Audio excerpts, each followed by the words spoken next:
Hello everyone, welcome back to my channel green genetics. तो जैसा कि आप सब लोग जानते हैं, एएसआरबी ने 2025 की नोटिफिकेशन जारी कर दी है एआरएस की। बट सैडली इस बार भी एग्रीकल्चर बायोटेक्नोलॉजी को एआरएस में कोई सीट नहीं मिली है। बट एसटीओ में सीट्स है, 3 सीट्स हैं। और जो भी स्टूडेंट्स एआरएस नेट की प्रिपरेशन कर रहे हैं, क्योंकि नेट तो कंडक्ट होता ही है, तो उसकी जो प्रिपरेशन कर रहे हैं, ये वीडियो उन स्टूडेंट्स के लिए काफ़ी हेल्पफुल रहेगी। मैं इसमें पूरा एआरएस नेट का सिलेबस, जो प्रीलिम्स होता है उसका सिलेबस डिस्कस करूँगा। उसमें मैं डिस्कस करूँगा कौन से इंपॉर्टेंट टॉपिक्स है, कौन सी इंपॉर्टेंट यूनिट्स है जिसको आपने कितना डीप में पढ़ना है, कौन कौन किस टाइप के उसमें क्वेश्चंस आते हैं। मैं इसमें साथ में क्वेश्चंस भी डिस्कस करूँगा कि हर यूनिट में किस लेवल के क्वेश्चंस आते हैं। तो इससे आपको आइडिया लग जाएगा कि किसमें कितना सा पढ़ना है। तो चलिए शुरू करते हैं। पहले नोटिफिकेशन देख लेते हैं। देखिए, जो ऑनलाइन एप्लीकेशन वो स्टार्ट होगा अप्रैल में, 22 अप्रैल में स्टार्ट होगा। और जो एंट्रेंस एग्ज़ाम है एआरएस नेट का, वो 2 से 4 सितंबर को होगा। चलिए अब करते हैं मेन वीडियो स्टार्ट, जिसमें मैं सिलेबस डिस्कस करूँगा। तो पहली यूनिट है cell structure and function. Cell structure function, ये वाली यूनिट इतनी ज़्यादा इम्पॉर्टेंट नहीं है। इस यूनिट को इतना डीप में पढ़ने की ज़रूरत नहीं है। इसमें इतने ज़्यादा डीप में क्वेश्चंस नहीं आते हैं। जो इसमें डीप में पढ़ने वाले जो टॉपिक्स हैं वो है एक cell wall and plasma membrane. इसमें प्लाज्मा मेम्ब्रेन को थोड़ा सा डीप में पढ़ने की ज़रूरत है, प्लाज्मा मेम्ब्रेन। और इसमें जो ये structure and function of cell organelles है, इसमें बस आपको फंक्शंस ऑफ ऑर्गेनेली पता होना चाहिए कि किसका क्या फंक्शन है, कौन से सेलुलर प्रोसेस में कौन सी ऑर्गेनेली यूज़ होती है, और कौन सी ऑर्गेनेली किस ऑर्गेनेली से बनती है। ये भी एक इम्पॉर्टेंट क्वेश्चन आ जाता है कई बार। इस यूनिट में जो सबसे इम्पॉर्टेंट टॉपिक्स है वो है cell division and regulation of cell cycle. इसमें सेल डिवीजन में आपका माइटोसिस मियोसिस आ गया। इसमें जितनी भी स्टेजेस होती है माइटोसिस मियोसिस की, वो आपको अच्छे से पढ़नी है। और रेगुलेशन ऑफ सेल साइकिल में, इसमें सेल साइकिल में चेक पॉइंट्स होते हैं कुछ, वो पढ़ने हैं। डिफरेंट CD केज आते हैं, उन चेक पॉइंट्स में वो पढ़ना है। वो बहुत इंपॉर्टेंट है क्योंकि उनका रिलेशन आगे जाके रेप्लिकेशन और रेप्लिकेशन से भी होता है। तो ये बहुत इंपॉर्टेंट है। बाकी इसमें कोई ख़ास इंपॉर्टेंट नहीं है इतना, तो इतना डीप में पढ़ने की ज़रूरत नहीं है। अब आते हैं हम सेकेंड यूनिट पे। Second unit biomolecules and metabolism. ये बहुत ही इंपॉर्टेंट यूनिट है। ये जितने भी एग्ज़ाम के लिए आप स्टडी करते हो, चाहे वो ये एआरएस नेट हो या फिर CSIR का एग्ज़ाम है या गेट का एग्ज़ाम है, ये सभी के लिए इम्पोर्टेंट है। इसमें जैसे पहला टॉपिक है structure and function of carbohydrates. इसमें मोस्टली जितने भी कार्बोहाइड्रेट्स और इनसे रिलेटेड जितने भी स्टीरियोकेमिस्ट्री से रिलेटेड जितने इंपॉर्टेंट कॉन्सेप्ट है, जैसे एनेंटियोमर क्या है, एपीमर्स क्या है, एनोमर्स क्या है। और फिर इन कार्बोहाइड्रेट्स में जैसे जब आप मोनोसेकेराइड्स से डाइसेकेराइड्स और पॉलीसेकेराइड्स पढ़ते हो, तो ये जब डाइसेकेराइड्स बनते हैं तो उसमें क्योंकि इंपॉर्टेंट डाइसेकेराइड्स है, सुक्रोज है, तो ये कौन कौन से बॉन्ड इनके बीच बनते हैं। जब भी कोई दो मोनोसेकेराइड्स यूनिट जुड़ती है, जो भी बॉन्डिंग बनती है वो कौन सी होती है, तो वो बहुत इंपॉर्टेंट है। फिर उसके बाद जब इसमें पॉलीसेकेराइड की फॉर्मेशन होती है, मान लो सेल्यूलोज बन रहा है, स्टार्च बन रहा है, तो ये सारे, इसमें भी कितनी यूनिट के बाद ब्रांचिंग है और उनमें कौन से बॉन्ड है, ब्रांच पॉइंट पे कौन सा बॉन्ड है, लीनियर चेन में कौन सा बॉन्ड है, ये सारी चीज़ें क्वेश्चंस में आती है। तो ये बहुत इंपॉर्टेंट है कार्बोहाइड्रेट्स में। फिर दूसरा लिपिड्स आ गया। लिपिड्स में तो फॉस्फोलिपिड्स, क्योंकि वो प्लाज्मा मेम्ब्रेन में है, तो डिफरेंट फॉस्फोलिपिड्स हो गए। और फॉस्फोलिपिड्स का ये है कि प्लाज्मा मेम्ब्रेन से ये रिलेट करता है कि जैसे किस तरह के, कौन से फॉस्फोलिपिड, किस टाइप के फॉस्फोलिपिड आपके साइटोसोलिक साइड पे है, किस तरह के फॉस्फोलिपिड आपके आउटर लेयर में, आउटसाइड को प्रेजेंट है। तो प्लाज्मा मेम्ब्रेन से इस तरह से ये भी रिलेट करता है। और लिपिड में जैसे अनसैचुरेटेड फैटी एसिड हो गए, सैचुरेटेड फैटी एसिड्स हो गए, और इनमें भी बॉन्ड्स होते हैं, डबल बॉन्ड, कितने सिंगल बॉन्ड, कितने डबल बॉन्ड, ये इस तरह से क्वेश्चन इस पे भी आते हैं। साथ में लिपिड्स का एक ये है कि लिपिड्स सेकेंडरी मैसेंजर की तरह काम करते हैं। जितने भी सेल सिग्नलिंग है उसमें IPG डैग, ये कुछ पाथवेज हैं, तो सेल सिग्नलिंग में उसमें सेकेंडरी मैसेंजर की तरह काम करते हैं। साथ में ये हार्मोन्स के प्रिकर्सर्स भी होते हैं, तो इसलिए भी ये इंपॉर्टेंट है। फिर नेक्स्ट है प्रोटीन्स। प्रोटीन से पहले अमाइनो एसिड बहुत इंपॉर्टेंट है। अमाइनो एसिड्स में जितने भी टाइप्स ऑफ अमाइनो एसिड हो गए, बिकॉज एसिड बेस टाइप के अमाइनो एसिड्स जो भी है, basic amino acid, acidic amino acid, इसका प्रोटीन्स में और साथ में जो प्लाज्मा मेम्ब्रेन के अंदर प्रोटीन्स होती है, प्रेजेंट होती है, एम्बेडेड होती है, उसमें भी इनका रोल है कि कौन से अमाइनो एसिड कहाँ प्रेजेंट है, बेसिक अमाइनो एसिड कहाँ प्रेजेंट होंगे, हाइड्रोफिलिक हाइड्रोफोबिक रोल किसका है। तो एक ये हो गया इसमें इम्पॉर्टेंट। और साथ में कायरलिटी के ऊपर कई बार क्वेश्चन आ जाता है इसमें कि कायरल कार्बन कौन सा है, कितने कायरल कार्बन प्रेजेंट है किस अमाइनो एसिड में।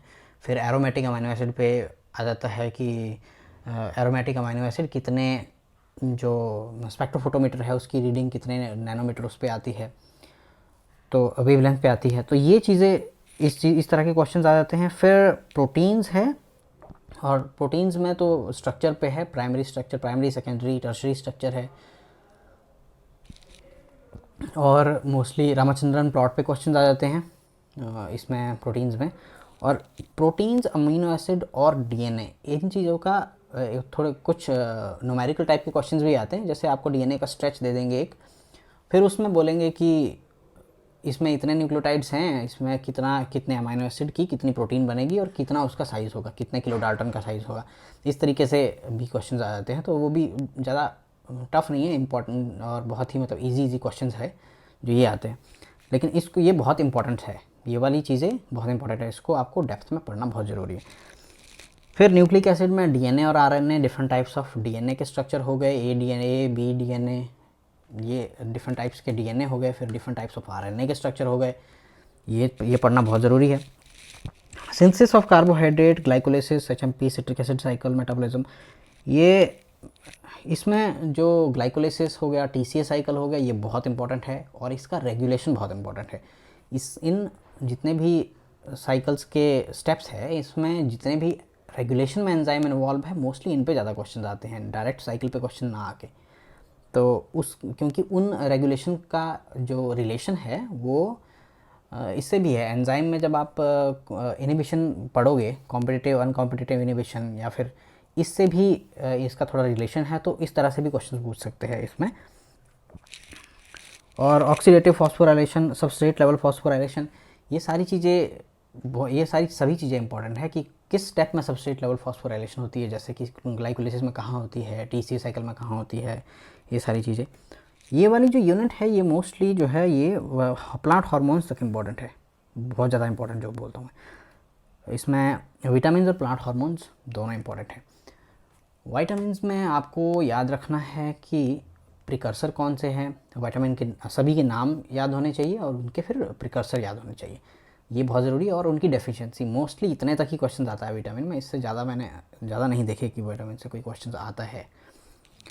प्लांट हार्मोन्स बहुत इंपॉर्टेंट टॉपिक है। प्लांट हार्मोन्स में पहले तो नेचुरल जितने भी है प्लांट हार्मोन्स, उसका हो गया, नेचर में प्रेजेंट होते हैं। फिर उसका जो सिंथेटिक जो आर्टिफिशियल मतलब सिंथेटिक बनाए गए हार्मोन्स है, उनका नाम भी पता होना चाहिए, पहले कौन सा आइडेंटिफाई हुआ है, या ये चीज़ें कौन सा आइसोलेट किया गया है पहले, ये वाली चीज़ें पता होनी चाहिए। कौन से कमर्शियली यूज़ होते हैं प्लांट हार्मोन्स, वो पता होना चाहिए। और प्लांट हार्मोन्स में आपके पाथवेज बहुत इंपॉर्टेंट है, पाथवेज इंपॉर्टेंट है कुछ हार्मोन्स के। और जैसे और एक ट्रांसपोर्ट इंपॉर्टेंट है जो ऑक्सीजन ट्रांसपोर्ट है। ऑक्सीजन ट्रांसपोर्ट में डिफरेंट प्रोटीन्स यूज़ होती है उनके पाथवे में, वो चीज़ें बहुत इंपॉर्टेंट है। तो प्लांट हार्मोन्स तक ये इंपॉर्टेंट है। इससे आगे ज़्यादा ये इतने ज़्यादा इंपॉर्टेंट नहीं है जितने भी इससे आगे वाला जो पोर्शन है। और यूनिट 3 है एंजाइमोलॉजी। एंजाइमोलॉजी में जो इम्पॉर्टेंट है वो है आपका mechanism of action, active site, regulation of enzyme activity, ये वाला कैटेगरी, ये सारी चीज़ें इंपॉर्टेंट है। इसमें मोस्टली जो इंपॉर्टेंट आता है वो है एंजाइम काइनेटिक्स। एंजाइम काइनेटिक्स में आपको याद करना है माइकलिस मेंटन इक्वेशंस जो है उसका जो रिलेशन है वो याद करना है आपको, वो इक्वेशन याद होनी चाहिए। क्योंकि मोस्टली जो क्वेश्चन आते हैं वो जैसे के एम और वी मैक्स का, के एम और हाफ वी मैक्स का क्या रिलेशन है आपस में, उसके ऊपर क्वेश्चन आते हैं।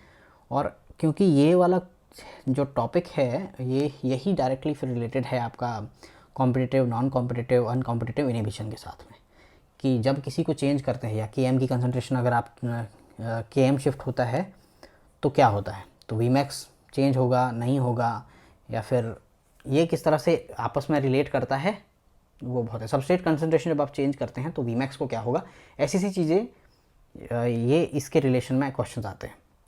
तो मोस्टली इसमें यही है। बाकी इसमें सिंपल क्वेश्चन ऐसे हैं कि पहला एंजाइम किसने डिस्कवर किया था, या फिर टर्म किसने कॉइन की थी। ये तो बहुत ही मतलब बेसिक क्वेश्चन है। ये याद रखने, वैसे ही ये भी याद रखना इंपॉर्टेंट है।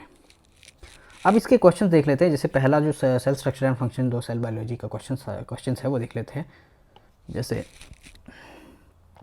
कौन से हैं, 54 देखना, 54 है। जैसे 54 ये देखिए, the prokaryotic cellular chromosome is present in which organelle और हाउ इज इट स्ट्रक्चर्ड। तो जैसे इतने ऑप्शंस है इसमें, न्यूक्लियोइड रीजन और सर्कुलर डीएनए। ये जो क्वेश्चन है ये 2023 के क्वेश्चन है, मेमोरी बेस्ड क्वेश्चन है ये। तो इसी से ही मैं बस एक एग्जांपल के लिए एक दो क्वेश्चन दिखा रहा हूँ। और जैसे बायोमोलिक्यूल्स एंड मेटाबॉलिज्म में 14 और 30 है, तो अभी 30 जैसे antimycin inhibit what, ATP synthase, complex 3 of electron transport chain, rubisco और ग्लाइकोलिसिस। ये इसमें जो देखो complex 3 of electron transport chain, इसमें ये जो क्वेश्चन है ये मोस्टली लाइक जितने भी साइकिल्स प्रेजेंट होते हैं जो मेटाबॉलिज्म है उससे रिलेटेड क्वेश्चंस हैं मोस्टली। और एंजाइम के ऊपर भी क्वेश्चन आते हैं कि एंजाइम को किसने डिस्कवर किया था, कौन सा पहला। या फिर जैसे इसका 14 क्वेश्चंस है वो देखते हैं। देखो, myoinositol is present in which vitamin, ये विटामिन पे क्वेश्चन आया हुआ है। विटामिन बी कॉम्प्लेक्स इसका आंसर है। फिर एंजाइमोलॉजी पे देखते हैं 11 और 24। 11 inhibitor bind to the enzyme substrate complex, what type of inhibition is this. जो मैंने बताया आपको कि competitive, non competitive, uncompetitive inhibition, इनके ऊपर क्वेश्चन आते हैं। जैसे ये अनकॉम्पिटिटिव इनहिबिशन का क्वेश्चन है। और 24 देखो, urease crystallize enzyme was discovered by which scientist. जो वही कौन सा एंजाइम किसने डिस्कवर किया था, मोस्टली जो पहला एंजाइम था वो किसने डिस्कवर किया था, ये मोस्टली क्वेश्चंस आया है पहले। चलिए अब आगे चलते हैं। नेक्स्ट है molecular genetics, gene expression, molecular biology techniques. इसमें कुछ जो ये सिलेबस है, ARS नेट का सिलेबस है, वो मुझे कुछ लगता है कि ये जैसे इसमें मॉलिक्यूलर जेनेटिक्स है, जीन एक्सप्रेशन है और आगे मॉलिक्यूलर बायोलॉजी है, ये यूनिट 8 है मॉलिक्यूलर बायोलॉजी। ये जितने भी है ये मोस्टली फंडामेंटल मॉलिक्यूलर बायोलॉजी के ही है। मतलब इसमें ये इन्होंने अलग अलग कर दिया है इसे कि ट्रांसक्रिप्शन कहीं है, जीन एक्सप्रेशन को कैसे कहीं डाल दिया, ट्रांसलेशन कहीं डाल दिया। बट मुझे लगता है कि मॉलिक्यूलर बायोलॉजी का जैसे जो फंडामेंटल मॉलिक्यूलर बायोलॉजी है उसे इन्हें एक साथ ही, अगर ये टॉपिक अगर आप पढ़ेंगे तो आपके लिए ज़्यादा फ़ायदेमंद रहेगा ये। तो इसको मैं फंडामेंटल मॉलिक्यूलर बायोलॉजी में ही कंसिडर करता हूँ सारा। तो क्योंकि इसमें जो सेंट्रल डॉगमा है वो जैसे DNA, RNA, replication, transcription, translation एक ही साथ, और post transcriptional modification, post translation modification, ये सारी चीज़ें एक साथ ही अगर पढ़ेंगे, फ्लो में पढ़ेंगे तो ज़्यादा बेटर रहेगा। जैसे इसमें है मॉलिक्यूलर जेनेटिक्स में ये सारा इंपॉर्टेंट है। ये पूरी ये यूनिट पूरी की पूरी इंपॉर्टेंट है। इसमें कुछ भी नहीं ऐसा कि बोल सकते कि नहीं इंपॉर्टेंट है। इसके क्वेश्चन ही देख लेते हैं 2 और 9।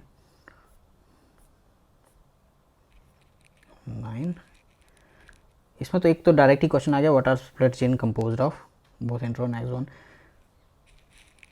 और 2 overlapping gene produced how many proteins. ये तो बहुत इजी वाला क्वेश्चन है जो यहाँ पे देखिए ये इससे आ गया है। ठीक है, स्प्लिट जीन और ओवरलैपिंग जीन से डायरेक्ट सीधा ही क्वेश्चन आ गया है। बट इसमें जो ट्रांसक्रिप्शन, ट्रांसलेशन है, इनमें से थोड़े से क्वेश्चन डीप में आ सकते हैं कि कौन से एंजाइम कहाँ पे वर्क करता है। और ओपेरॉन मॉडल पे ज़्यादातर क्वेश्चन कई बार आ जाते हैं, तो ओपेरॉन पे थोड़े से कंफ्यूजिंग क्वेश्चन आ सकते हैं। तो ये बहुत इंपॉर्टेंट है। फिर जीन एक्सप्रेशन, ये यूनिट भी बहुत इंपॉर्टेंट है। इसमें भी आपको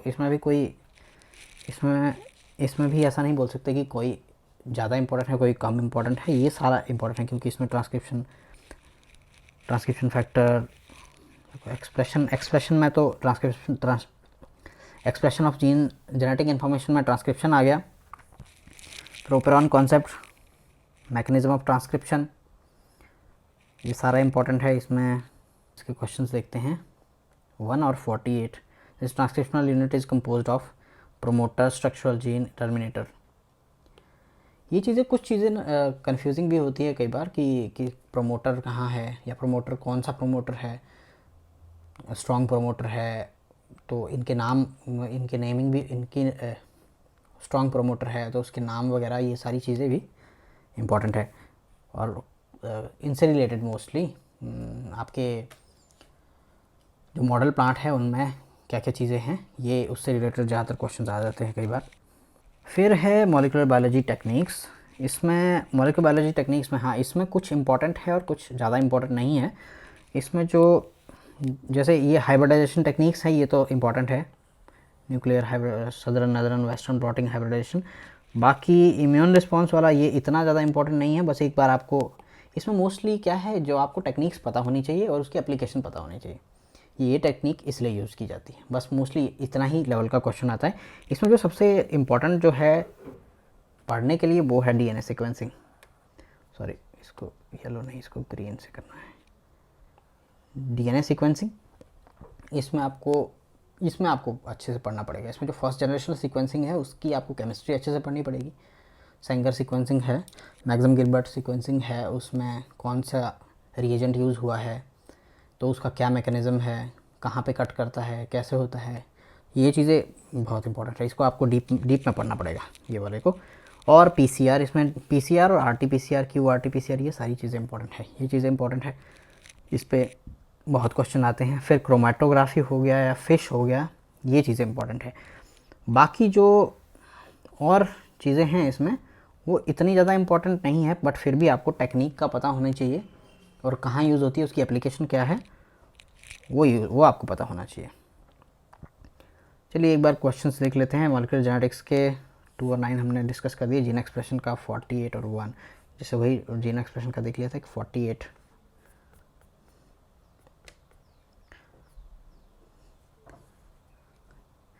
इन the operon model the repressor binds to what operator. तो इसी तरह से कई बार क्वेश्चन घुमा फिरा के जैसा भी आ सकता है कि साइंटिस्ट के नाम डाल दिए, थोड़ा सा लंबा कर दिया, क्वेश्चन को घुमा फिरा दिया, फिर आपसे पूछा गया। बाकी कंफ्यूज नहीं होना, इस तरह के क्वेश्चन आते हैं। देखिए जैसे यहाँ पे ही एंजाइम और उससे रिलेटेड है, सेकेंड यूनिट से रिलेटेड है। Net production of energy from glycolysis, how many ATPs and NADPH NADH are produce. तो ये बोला।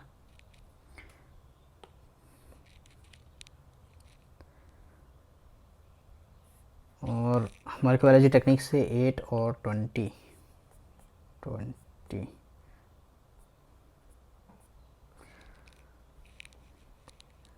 When does a beacon show fluorescence in PCR? ये PCR पे क्वेश्चन है। ये जो बीकन, जो प्रोब होते हैं, जो फ्लोरोसेंट प्रोब होते हैं, वो कब शो करते हैं फ्लोरोसेंस? तो एनीलिंग पे शो करते हैं, जब भी वो डीएनए से बाइंड करते हैं तब वो फ्लोरोसेंस शो करते हैं।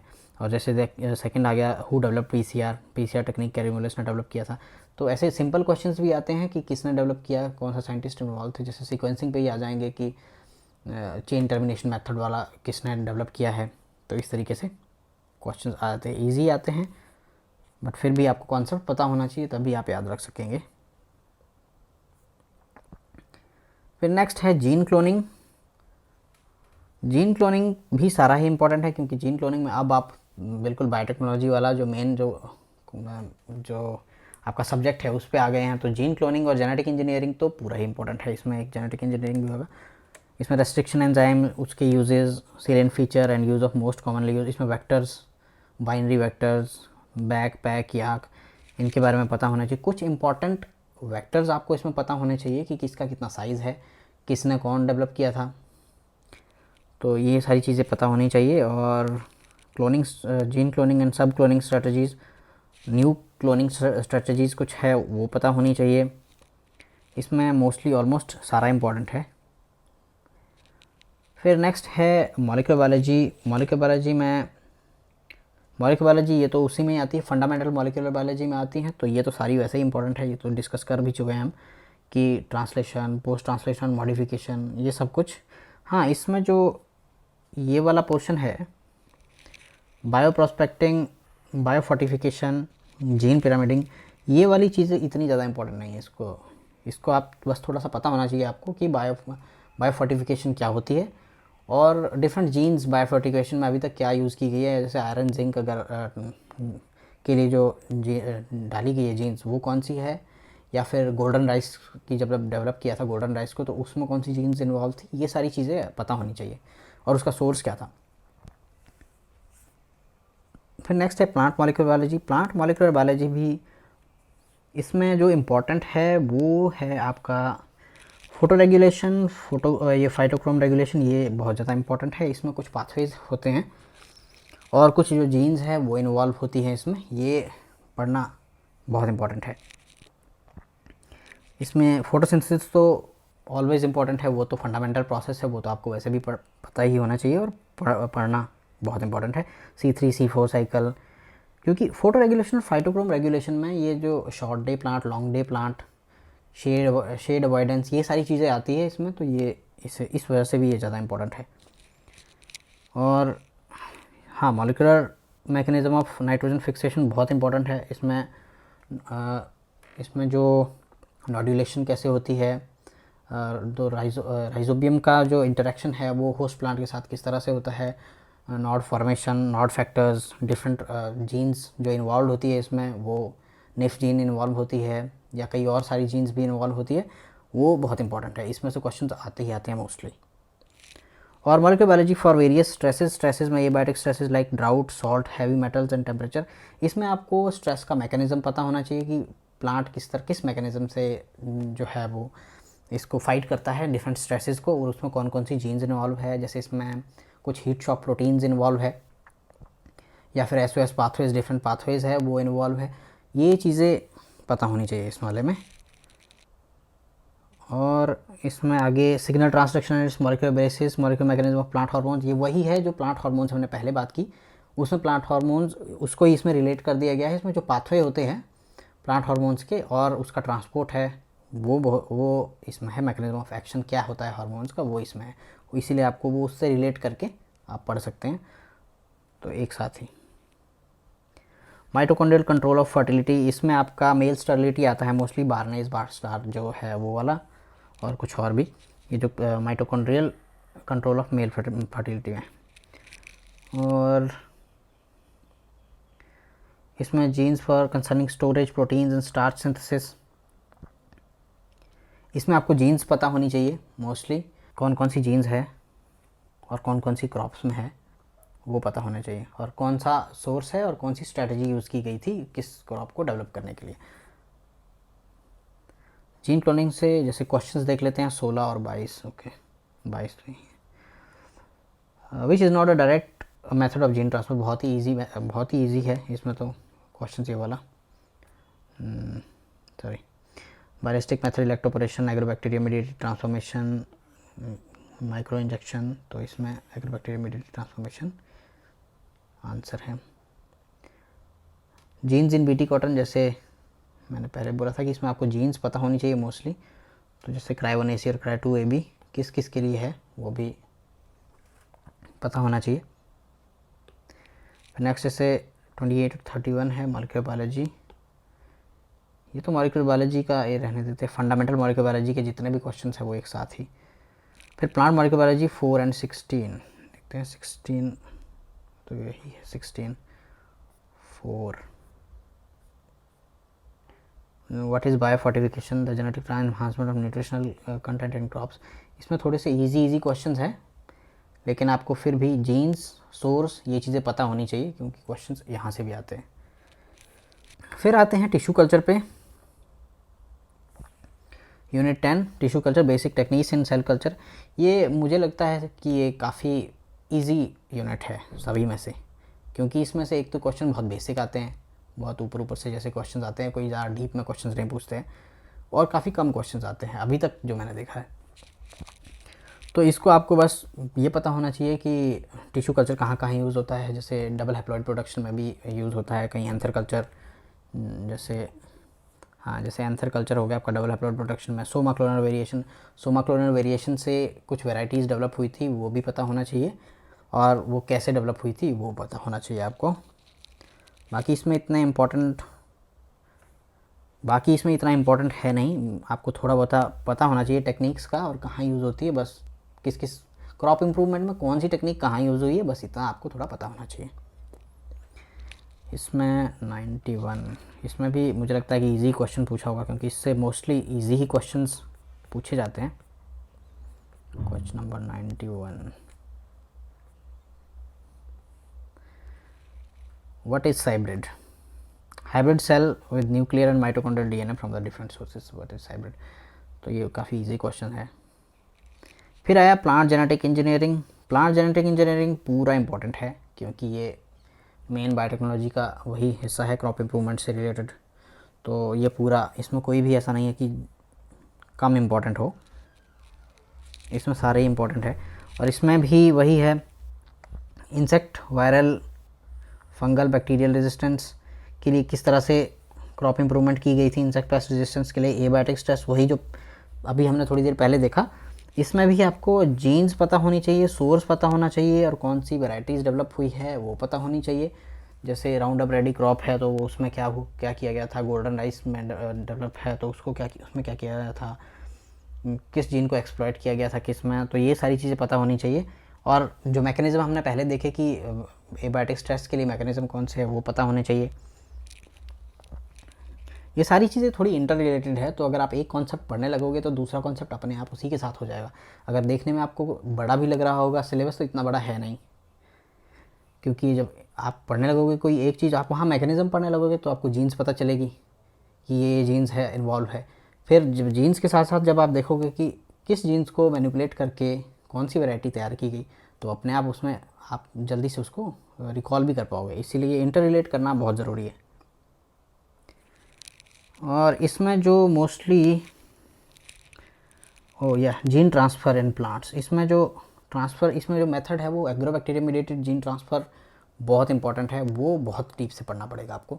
उसमें जितनी भी जीन्स इन्वॉल्व है, कहाँ पे जो भी, जब उसका जो मैकेनिज्म एक्शन है उसमें किस स्टेप पे कौन सी जीन्स आती है, उससे पक्का एक ना एक क्वेश्चन ज़रूर आता है, हर बार आता है, तो वो बहुत ज़रूरी है। और बाकी इसमें बायोसेफ्टी, ये थोड़ा इसमें इतने ज़्यादा नहीं पूछे जाते, लेकिन बायोसेफ्टी जो बायोसेफ्टी नॉर्म्स हो गया, इन चीज़ों में बस इतना सा है कि कौन सी बॉडीज़ होती है, जो रेगुलेटरी बॉडीज़ है कौन सी है, उनके ऊपर थोड़े से क्वेश्चन आ जाते हैं, लेकिन इसमें इतना डीप में ज़्यादा नहीं होता, पढ़ने के लिए भी इतना डीप में है नहीं है, थोड़ा सा फैक्चुअल जैसे क्वेश्चन है कि हाँ ये है, ये बॉडी है, ये इसको कंट्रोल करती है, तो ये सारी चीज़ें हैं। बायोसेफ्टी लेवल कितने पे कौन सा काम होता है, तो वो चीज़ें हैं इसमें।